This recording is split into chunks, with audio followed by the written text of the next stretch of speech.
So good afternoon, as we are now. Hopefully you can see that on screen, and you can see that I'm here to talk today about pensions and inheritance tax, and specifically what has happened since the budget at the end of last year, what we should start to be thinking about with regards to pensions and the impact that the budget announcement had. I should say that the presentation today is being recorded, so there'll be access to it at the end of the session. It may take a few days for our marketing support to get that organised, but should be available. And also there's a chat function within MS Teams. It's being monitored by my colleague Melissa. If you do have any questions that you wish to raise, or maybe you've come pre-armed with some questions you'd like answered, please feel free to drop them into the chat facility.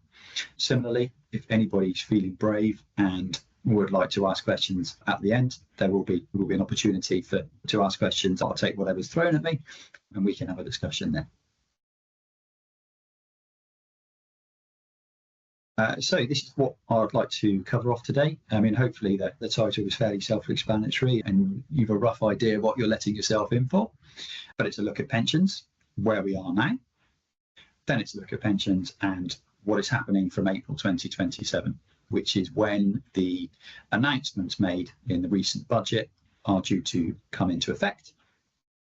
A little bit on planning ideas. So we know that things are changing. We know that's going to create some issues for some people. What can you do about it? And as I said, an opportunity to ask questions directly. So looking at the current position, this is how things stand today. You have a pension fund, or many people have a pension fund. Ever since the introduction of auto-enrolment legislation, which compelled employers to offer pension schemes to their staff members, all people of working age in the UK should have a pension. I should say that I'm talking specifically about pension funds, about pension pots. So if you're lucky enough to have a final salary pension or another type of salary-related pension scheme, so maybe you work for the NHS, maybe you work for an investment bank, maybe you work for local government. I mean, that's pretty much it nowadays. But if you are lucky enough to enjoy one of those pensions as your main pension or potentially only pension, then actually the rules don't impact you. And so it's not directly relevant to what I'm talking about today. But for those of you that do have a pension fund, as things stand, you are contributing to the pension fund. You're building a pot for the future. If you are employed, then your employer will be doing so as well. And when the time comes, and some of you may already be there, you have the option to start withdrawing. You can take the first quarter tax-free, either as a lump sum or dripped out over time. And then you have a choice as to what to do with the remaining funds. How are you going to use those funds to provide you with an income, if indeed you want an income?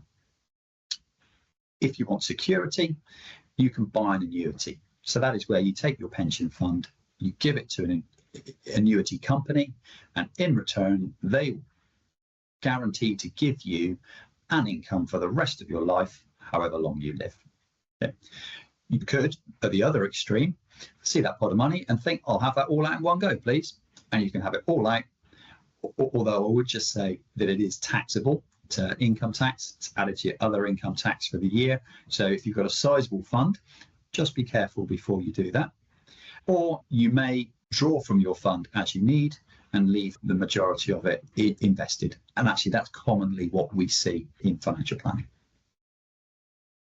Okay. There are implications for pensions on death, and actually that's the bulk of what I'm talking about today. That's really what's been impacted by the Chancellor's recent statement. As I say, as we stand today, pensions do not form part of one's estate. That means that pensions today are not subject to inheritance tax, and the funds will pass on to whoever you have nominated. As I say, they're not in your estate, so they're not governed by your will. So do make sure you have your nominations in order. I have occasionally mentioned this to a client or two, and I can think of one in particular, and she asked me, well, who will my nomination be? And I said, well, it's an old pension, so it will probably be whoever you were in a relationship with at the time you took the pension out. And she went white, and she said that her nomination on that particular pension was most likely left to her ex-husband.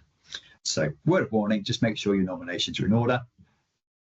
If unfortunately death occurs before age 75, I suppose a silver lining for your loved ones is that the whole fund can pass to whoever you nominated completely tax-free.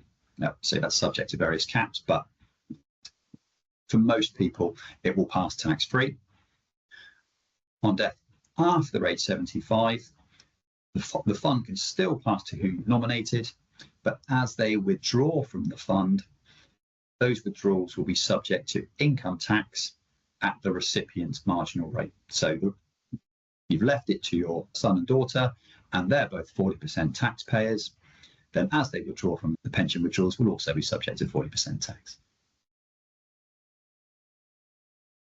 Okay. What does this mean in practice? So if you've been engaging with a financial planner, somebody like myself or one of my colleagues, we're obviously quite used to helping clients manage their affairs. I've got a really simple example here. It's a couple, and together they have a pension pot and they have an investment fund or other liquid capital, cash and investments. And we would say, take your income from the investments. If you think that you've got two pots there, one of them is subject to inheritance tax and one of them is not, we would say take your income from the pot that is subject to inheritance tax. So that is the pot that gets reduced, and thus you reduce your inheritance tax liability.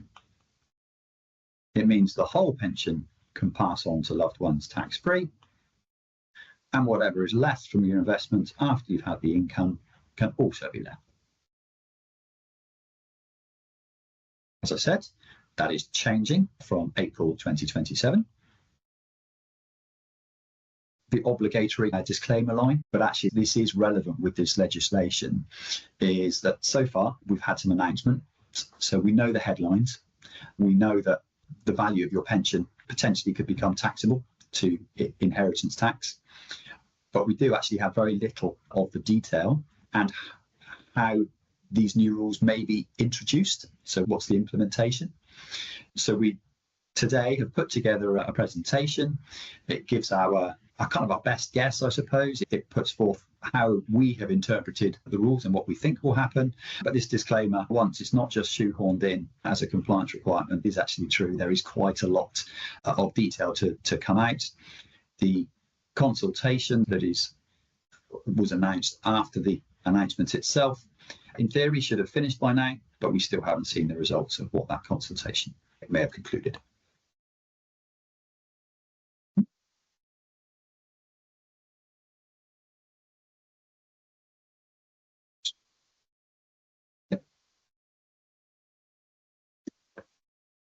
So who will be impacted by these changes, by the pension coming into an estate?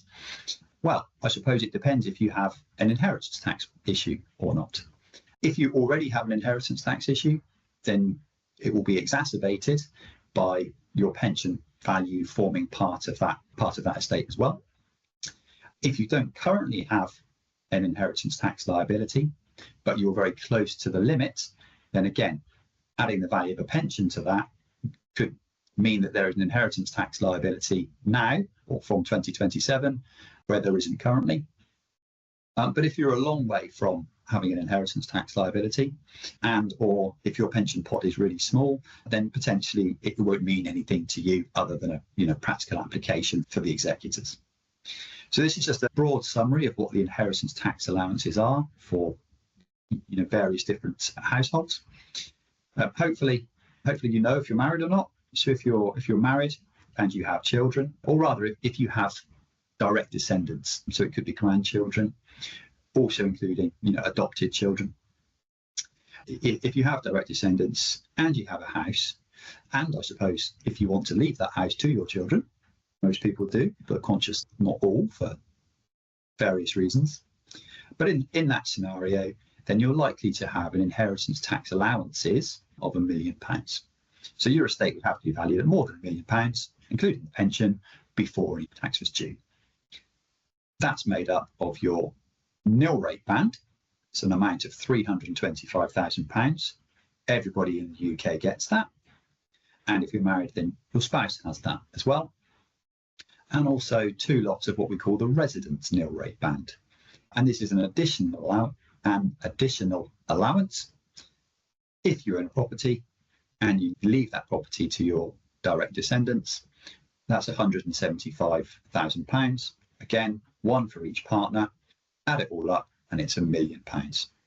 Slight caveat is that residence nil rate band can be reduced. It can be reduced to zero if your total estate is valued over £2 million. So on a tapered basis. So when the estate gets to 2.35 million, then the residence nil rate band has been eroded. And as you sort of look at the different scenarios, you can see there that if you don't have children or you don't have a house, obviously you can't leave that house to your non-existent children. So allowances are the nil rate bands, one for each partner. And then it's the sort of same principle, but on a single person basis. So if you're not married, then you have half of the relevant allowances that a couple would enjoy.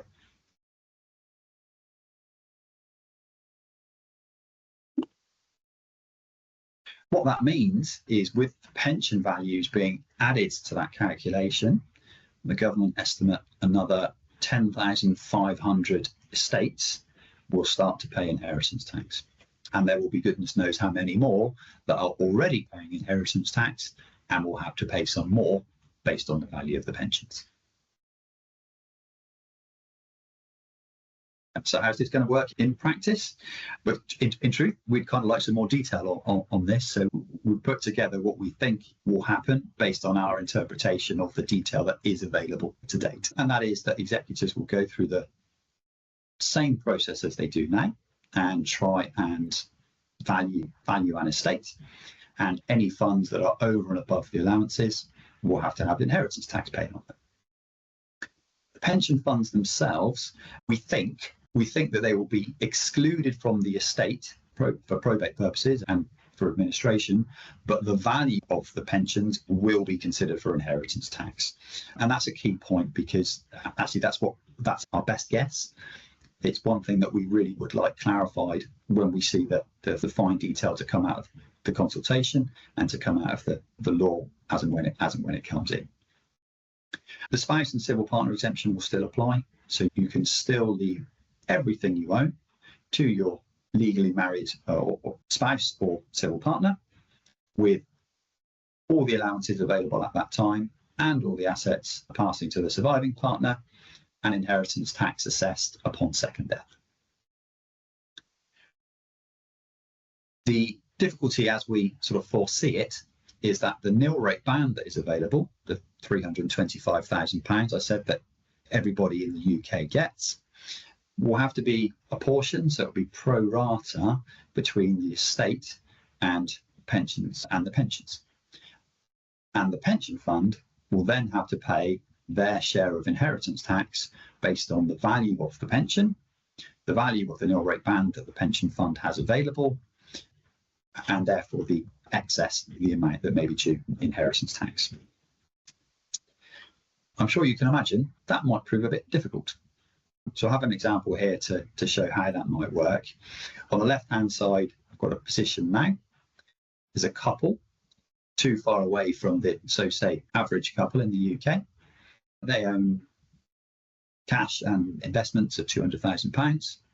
They've got a nice house, £800,000. They own a business for £1 million, and they have their pension pot, £1 million. They want to leave everything to their kids. And at present, they have 2 nil rate bands available. They have 2 residence nil rate bands available. Their business is a trading business, so the value of that will be covered by business property relief. Pension is outside of the estate.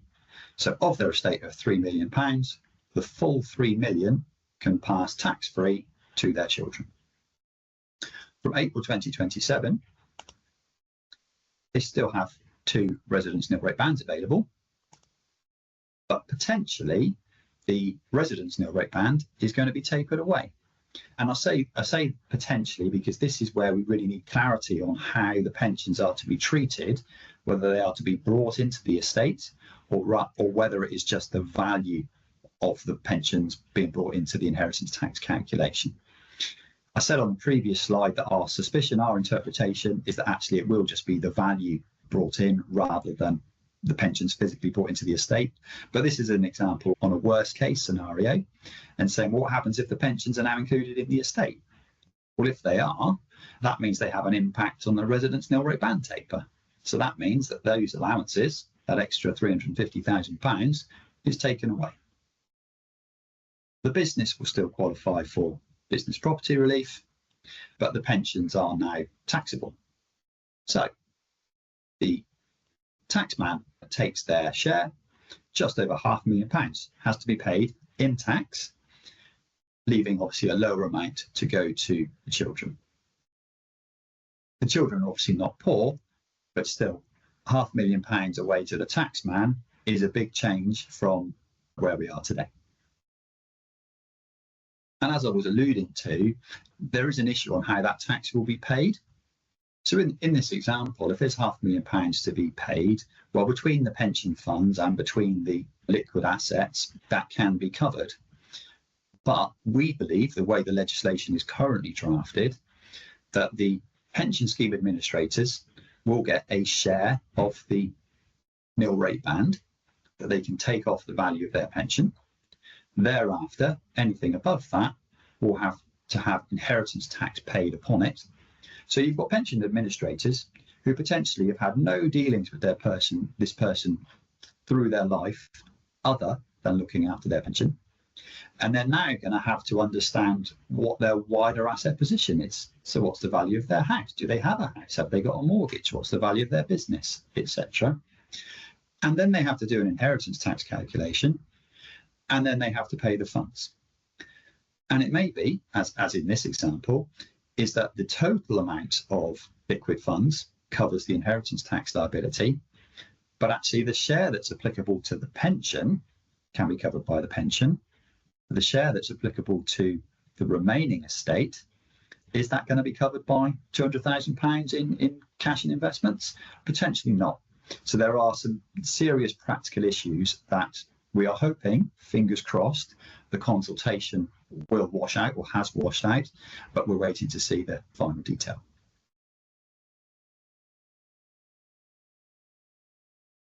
I'm afraid there is a further impact on the pension fund. As I said earlier, the treatment of pensions themselves, aside from inheritance tax, is actually the same, which means that if death occurs after age 75, income tax is applicable to the value of the pension. That is still likely to apply from 2027, and so it will apply after the application of inheritance tax. You can see here a very simple example. We have a pension fund of £10,000. If inheritance tax is payable on it, £4,000 comes off, and from the remaining £6,000, tax will be paid to income tax at the recipient's marginal rate, depending on how much tax they pay at the time. So if they are lucky enough to have a very good salary, earnings over £125,000 a year, they'll pay an effective tax rate of 67% on the value of that pension fund. So it's not a great picture, I have to say, the changes, particularly around pensions. So it'd be helpful, I suppose, to look at what you might be able to do to mitigate the impact of the rule changes as they come in. So here we have an example. We've got a chap, he's a very exciting fellow. So he's wondering, what do I do about my inheritance tax problem? Well, I would say to him, get married. Tragic romantic. What better reason to get married to your loved one, your partner, over the past 25 years, but to avoid a little bit of inheritance tax and undertake some sensible tax planning. But I say that because, as we saw at the beginning, married couples in civil partnerships have double the allowances. The assets can pass tax-free between married couples on first death. So the issue of leaving your partner with a tax liability upon your death goes away. So I say it a little bit in jest, but actually if you are in a situation where you have a long-term partner, maybe this is the nudge to get down on one knee and pop the question. Also suggest you get a handle on paperwork. As I said earlier, I gave the example of out-of-date nominations, potentially having your pension left to people you are no longer in a relationship with, people you no longer wish to leave funds to, and particular thought around what you might do between now and 2027 and thereafter. And this really is probably something you want to talk through with a financial planner. But the implications are that if you have a pension nomination in place now, and that says that on my death, my pension funds are to be left to my children, then we know that pensions are outside of the estate, so no inheritance tax is payable. If your spouse or partner is otherwise financially secure, either because you've left them other assets or because they're secure in their own right, then actually leaving funds to your kids means that the money doesn't stay in the estate of that generation. It doesn't exacerbate the problem upon second death. Of course, that changes from 2027, because on 2027, the value of the pension will become assessable for inheritance tax. And so potentially leaving funds to your children would generate an inheritance tax liability, whereas if you left the funds to your spouse, that would be covered by spousal exemption. So it may be worth considering, or at least chatting through with somebody that knows your position and can help work out what's right for you, what your nomination is now, and whether that needs to stay the same or whether that needs to change from 2027 upon the point of the new rules taking effect.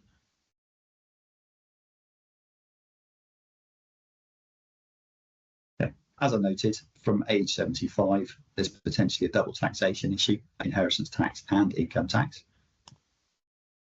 So I suppose there's a desire, I guess, amongst a lot of people to try and do something about that, to try and make the most of assets, whilst we can, whilst we're in life, to try and mitigate the inheritance tax liability for the future. And broadly speaking, you have four options if you're looking to reduce an inheritance tax liability. The first is to spend it. I don't mean that flippantly. I don't mean, buying things, but having nice time with family, having experiences. You can gift this away. Again, you could even withdraw from your pension and gift it, or other assets, but anything to get the value of those funds outside of your estate. You could hold non-taxable assets, although unless you are a business owner, it's probably not suitable for most. Or the fourth option is insurance. And this isn't actually tackling the inheritance tax issue itself, but it is making the practical side of things a lot easier. You're saying, I've got a large estate. I accept that I'm never going to be able to spend it all. I can't give it all away. Don't fancy holding non-taxable assets. Therefore, I've got to do something to provide funds to my executors so they can actually pay the tax when the time comes. And an insurance policy would be the way to do that. Of those ideas, they each come with their sort of pros and cons. It might be that you want control over the assets. So, you'd like to gift to family, but you're not sure family are quite ready to receive those funds, or you're not sure about the partner of one of your children, for example. So you want a bit of control. It might be that you'd like to mitigate the inheritance tax liability, but actually you still need that asset to generate an income for you. So you can't give it all away now. Or it might be that you'd like to get things done sooner rather than later. So rather than worry about the 7-year rule, the clock that has to pass by if you're making an outright gift, you'd like to do things a little bit quicker than that. And right in the middle of that Venn diagram, giving you the holy trinity of control, income, and getting things done quickly is pensions. Unfortunately, that is changing from 2027. So there is now no perfect solution, but there are options depending on what is more important to you: control, income, or speed. So looking in a little bit more depth at each of the options I mentioned, the first was spend it. And as I said, I don't mean spending to buy things, but spending to have experiences, potentially experiences with the family, family holidays, a trip around the world, whatever it might be that you would like to do. Of course, that comes with a balance. You don't want to spend too much in the early years of retirement and find that you leave yourself short later in life. So I would suggest that undertaking a cash flow exercise, so producing a cash flow illustration, as we call it in the industry. And that helps to model your assets now versus your income now and in the future, and your spending habits now and in the future. And it can project all of that information forward and ultimately answer the question, are you going to run out of money, yes or no? And if you run the projection, you say, oh, if I spend all that money, I am going to run out of money by age 75. I don't fancy that very much. Then you know that, perhaps you spend a little bit less or you generate more income. Conversely, if you run the projection and it says, well, I've got to age 99, I'm 100 years old and I've still got an estate of £1 million, then hopefully that's the green light to say, well, maybe I could spend a bit more, maybe I could have more experiences. And I think that's really important to kind of give you the peace of mind that what you're doing is right for you and you're not causing problems for later down the road. The second option is to give it away. There are various ways you can make a gift, and you can draw from your tax-free lump sum. As I said, 25%, you can have that in one go. If you want to keep things nice and simple, you can gift it outright. So, for example, if you know that you're not relying on that lump sum for your own financial security, you and your partner have got more than enough for your own lives, you might want to give it to the kids. And if the kids are adult and responsible and in good relationships, then actually there's absolutely nothing wrong with that. Give it to them now, give it to them during life so you can see them benefit from the gift, so they can pay off their mortgage and be a bit less stressed, so they can, retire a little bit earlier, so they can spend more money on the kids, so they can put the kids through private school. Whatever it is that you might want to do, if they're in that position, then an outright gift really does work. If they're not in that position, then making a gift to trust allows you to keep an element of control. So you can appoint yourself as a trustee, and then you have a say in when funds are withdrawn from the trust, so when they are sort of gifted into the hands of the beneficiaries. And to a certain extent, you can say what those funds will be released for. So yes, I'd like to have a house deposit to get myself on the housing ladder. Probably as trustees, you think that's a reasonable request. We'll release the funds. Or it could be, I'd like to go to Vegas and spend 3 weeks gambling. Perhaps you might say that's not a suitable use of trust funds, and so funds wouldn't be forthcoming. And then there's the income part of the pension as well. As I said there, you can withdraw the income, but be subject to income tax. So there's a bit of management to do there. But then you could make a gift on a regular basis, potentially into pensions. So having spent the first 15, 20 minutes of this presentation saying pensions are changing and they're not quite as good as they once were, they're still actually a really good vehicle for saving. So you can draw some income in your name and gift it to loved ones, children, for them to make as a pension contribution. If you do that on a regular basis, it's likely that contribution will qualify for what we call the normal expenditure rules. So this is if you're making gifts on a regular basis, it's coming from income and it's normal expenditure. You're not leaving yourself short. You're not reliant on this income for yourself. You're just spending it every month. An amount goes into child or grandchild's pension. Then that's covered by the normal expenditure rules. It means that those payments are instantly outside of your estate, so instantly free of inheritance tax. I would say if you're thinking about using that strategy, it doesn't have to be a contribution to a pension, by the way, just a regular gift, a regular contribution of sorts to someone or something. I would say first, discuss it with how the rules works. And secondly, make a record of your decision, because the intention is key in establishing what is normal expenditure and what isn't. A little bit more information on the contribution to pensions for others idea. This is to say, if you draw £10,000, we know you get a quarter of that tax-free. even I can do that maths, that's £2,500. The remaining is taxable. So if you are a basic rate taxpayer, you're a 20% taxpayer, you're going to pay £1,500 in tax. From your £10,000, you're left with £8,500. If you then gift that to your child's pension, could be a junior child or an adult child, they will receive 20% tax relief on that amount. So that £8,500 has now become £10,625, which is more than the £10,000 you started with. Just a quick caveat, be conscious of their earnings if you want to put contributions in at that level, but the same principle works on whatever amount. If you crystallise an amount from your pension and run it all the way through into a pension for somebody else, if you're a 20% taxpayer, they're a 20% taxpayer, the pension contribution will be worth more than the amount that was withdrawn from your pension to start with. Obviously, if there's a disparity in income tax rates, so if you're a 20% taxpayer and the recipient is a 40% taxpayer, then there's an extra tax benefit to be had. As I said, these contributions should qualify for a normal expenditure rules. This is just for completeness, really. My compliance man gets a little bit nervous when I start talking about business property relief qualifying assets. It is possible to hold assets that do not attract inheritance tax.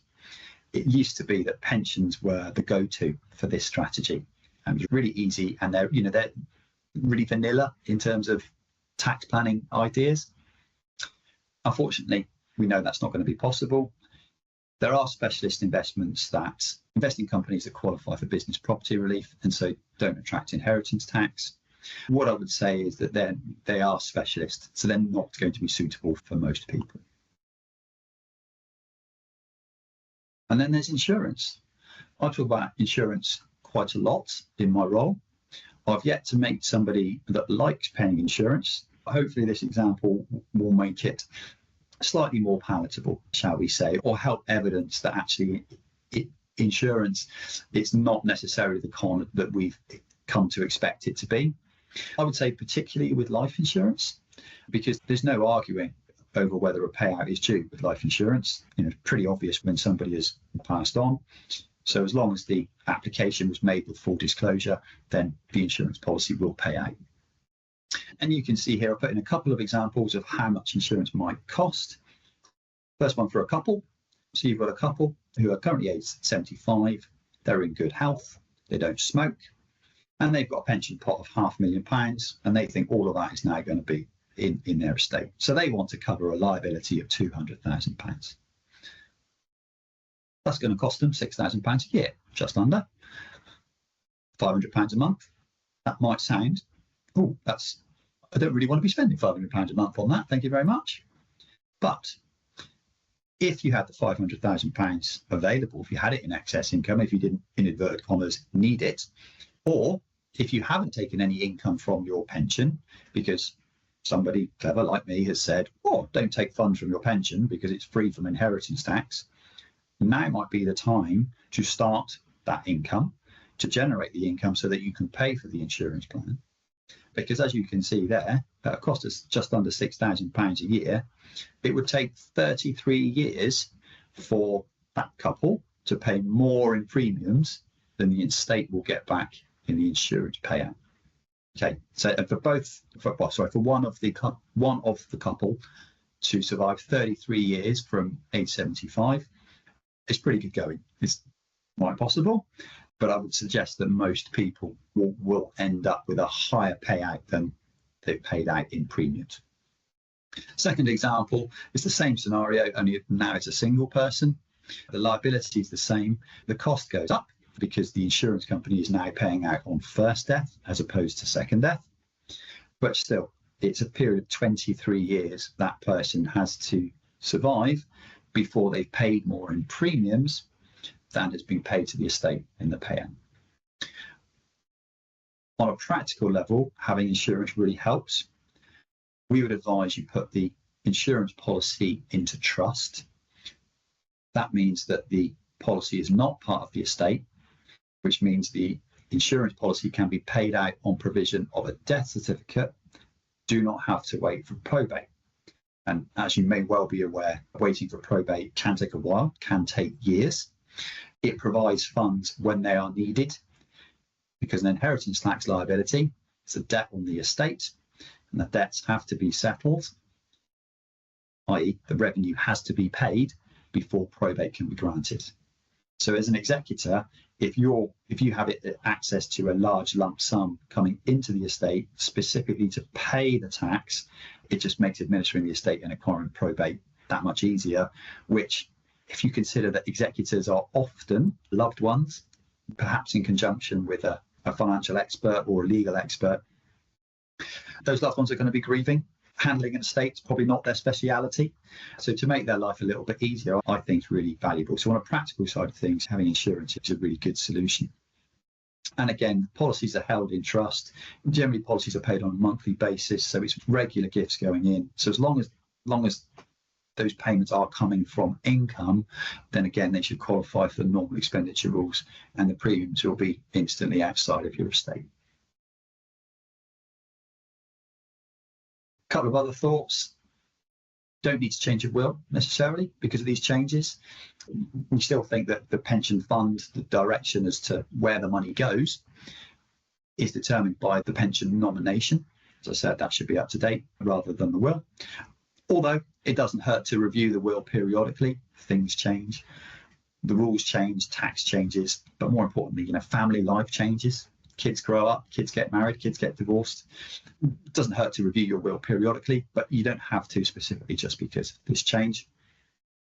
And if you have a hodgepodge of pensions, which is still very common, we know in the modern world that the kind of a job for life idea doesn't exist the same way it did 30 or 40 years ago. So it's quite easy to move from job to accumulate pensions at each one as you go. Not uncommon for me to see clients that have, half a dozen, even a dozen different pension contracts by the time they get to retirement age. If you can imagine, you're an executor, and you, as well as assessing the estate and what the tax liability is, you've now got to liaise with a dozen different pension companies. I think you could probably join the dots there and see there's potentially a benefit in having greater control, greater oversight of your pension funds from an inheritance tax point of view, not to mention all the other benefits about getting the level of risk right, getting the investment right, making sure it's giving you enough income, etc. So something to think about if you haven't consolidated your pensions already. I did just want to put this slide in just to say that I'm conscious I've spent however long I've been talking for, 45 minutes, sort of saying, well, pensions aren't actually that great. They're certainly not as good as they were come the rule changes in 2027. But actually that might be slightly misleading because I'm talking about the changes, because I'm talking specifically about inheritance tax. It might come across as overly negative. Actually, pensions themselves are still fit for purpose, particularly if you're in the accumulation stage of your life, by which I mean you're not lucky enough to be able to retire just yet. So if you're still looking to save tax efficiently, you should use a pension. If you've got a business and you want to get funds out of the business tax efficiently, you should still use a pension. If you're building a fund for the future, pensions are a really good way to do that. So keep funding the pension. Don't be put off just by the inheritance tax changes. If you think why pensions were introduced in the first place, they are vehicles to provide an income in retirement. And hopefully with the examples that we've gone through, I've shown that actually now might be the time to take that income from the pensions, and then to that extent, they're still very much fit for purpose. There we go, whistle stop tour. Does anybody have any questions?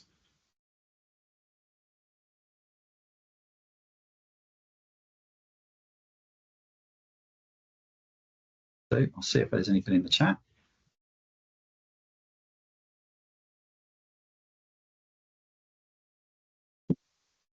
Okay. So I've got a question here. I'll sort of read it out as we go. So forgive me if this is a little stilted. You've just said married, but how would those rules impact on civil partnerships or a couple simply living together? Yeah, really good question. So civil partnerships are treated the same as married couples. It's a kind of legal contract.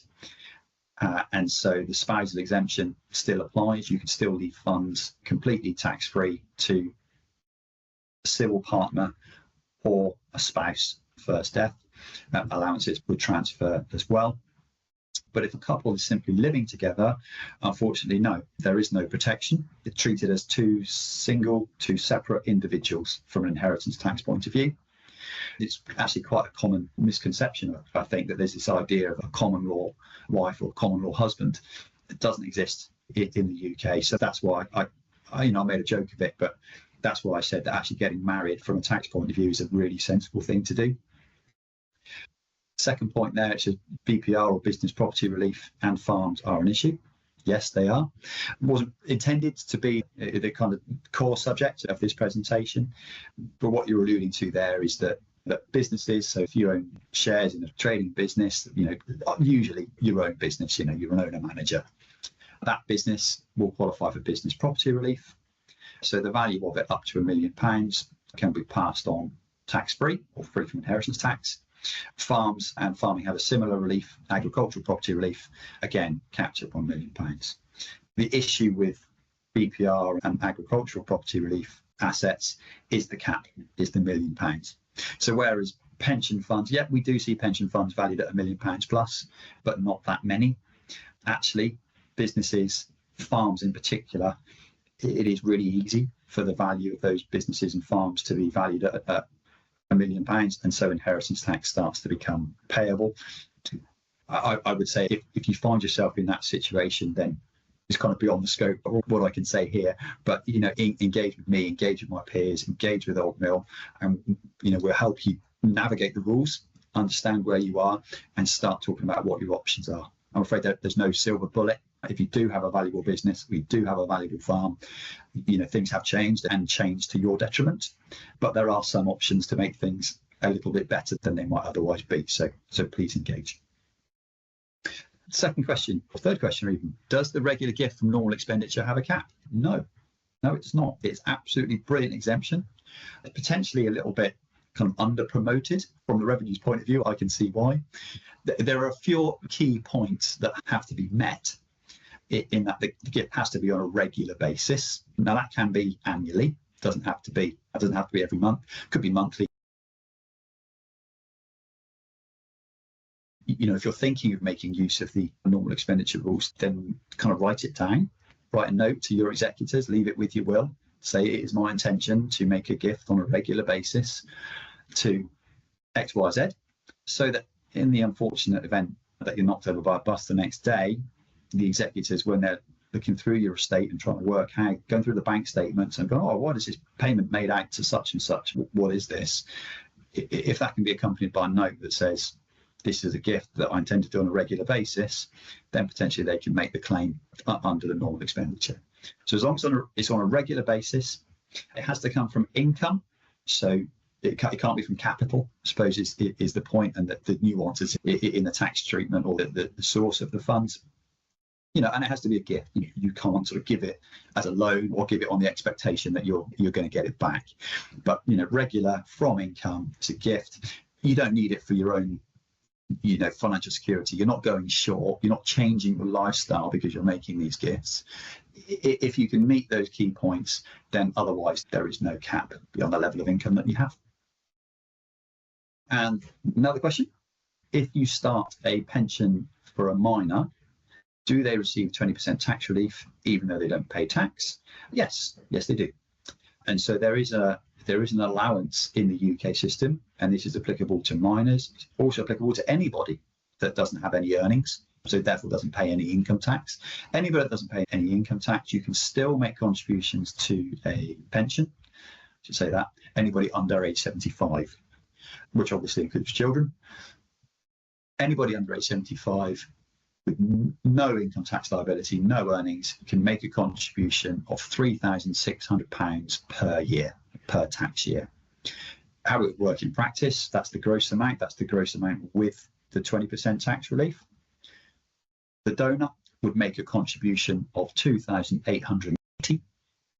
The pension scheme then adds the tax relief of £720, and that £2,880 has suddenly become an investment pot worth £3,600. Oh, another question.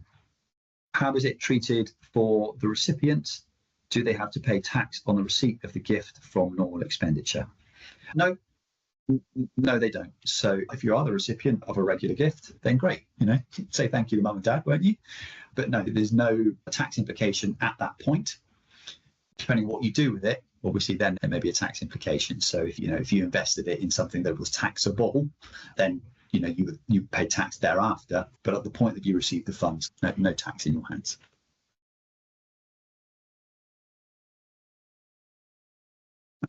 I don't know if anybody's feeling brave, would like to ask a question verbally, or even turn the camera on if you wish.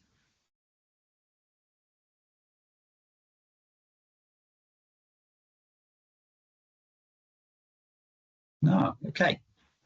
Yeah, just giving it a moment to see if anybody wanted to type anything more, but I hope I've covered off everything that people wanted to talk about today.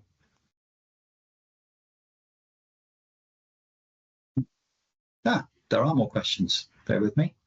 I've just found the Q&A tab. Wonders will never cease. Is there a danger the tax-free lump sum may be reduced? Yes. Unfortunately, yes. I mean, there's a danger that tax rules will change for any particular tax, as we've seen. But I kind of know what you're getting at. It is that the change to the tax-free lump sum has been mooted or suggested, rumoured for a long time. So when pension drawdown was first introduced, and you first had the ability to have a drawdown fund, to have a pension fund. So before the rules changed in 2006, before the rules changed, if you had a pension fund, which very few people did because it was kind of quite niche, they were self-employed people. But if you had a fund at that point in time, then you could keep it until you're age 75.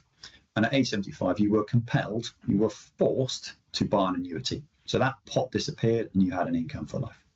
Then the rules changed and the introduction of the tax-free lump sum, the 25%, was introduced. And at that time, it was called tax-free cash, TFC. And it was great. Everyone knew what it was. It was cash, it was tax-free. And then sometime later, 2011, 2012, I think, they changed some other rules and they changed the name of tax-free cash. And so its official name is now the pension commencement lump sum. And ever since then, since the words tax-free have been taken out of the title, there have been rumours that the tax-free lump sums are going to be attacked. And my personal opinion is that I don't think they will. If you'd asked me a year ago, I might have had a different view, because I think the tax-free cash lump sum is a nice benefit, and the revenue probably were looking at ways to get more tax from the pension funds. But now they've sort of said, well, it's not going to be the tax-free lump sum. We're going to attack the value of it on death. I think it's safe for a few more years, on the basis that there kind of has to be some incentive to save.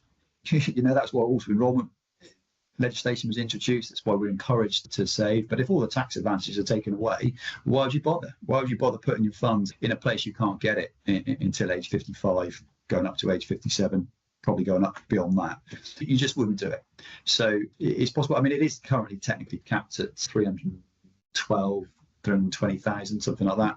So if you have a pension fund of sort of north of £1 million, then potentially you could see a cap on your lump sum. Could they reduce it further? I mean, they could. Personally, I don't think they will, but they could. Another question: does a business property owned by my SIP qualify for tax relief? So this is I presume from the way the question's worded, it's prefixed with BPR. So this is an asset that qualifies for BPR that you're referring to. And the short answer is, we don't know. Probably it is probably the best answer I can give, in that if all the other conditions of a business property relief qualifying asset are met, so it's a share in a trading company, it's of a certain size, it's unlisted, etc., then it shouldn't really matter how it's held. But that's, I can't say that is gospel, I'm afraid, because we haven't seen anything on that from the revenue. It is a question that actually Old Mill input into the consultation said, well, we'd like some clarity around this, please. Whether it actually got made its way to the power brokers in Westminster or was considered, I don't know. So it's a case of watch this space.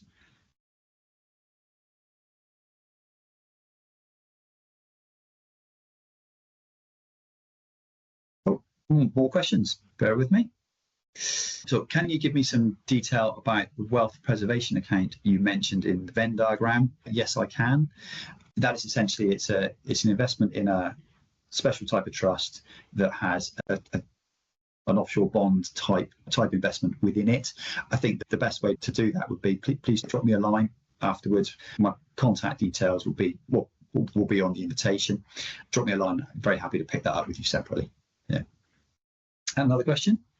Does the surviving spouse who has 2 times nil rate bands, so £650,000, is that passed to any beneficiary of the estate, even if the beneficiary is not your child? Yes, that is the case. Nil rate bands, the £325,000 each, £650 for a couple. I say everybody gets that. There's no tapering of that. You can leave assets up to that value to whomever you choose, and no inheritance tax is payable.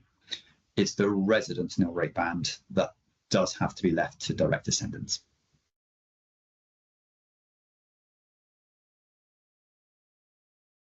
Okay. I think we're there. So I'll just give it a moment just to see if anybody's furiously typing and would like to ask anything further. Otherwise, I will say thank you very much for attending today. If you'd like any further information about anything that we've talked about, please do drop me a line, or drop Melissa a line, whose contact details you would have seen on the invitation as well, or your normal Old Mill contact. If you have a relationship here, then please do drop your personal line, and we'll pick up anything that you'd like to discuss. And well, I hope to see you all soon. Thank you very much for joining me.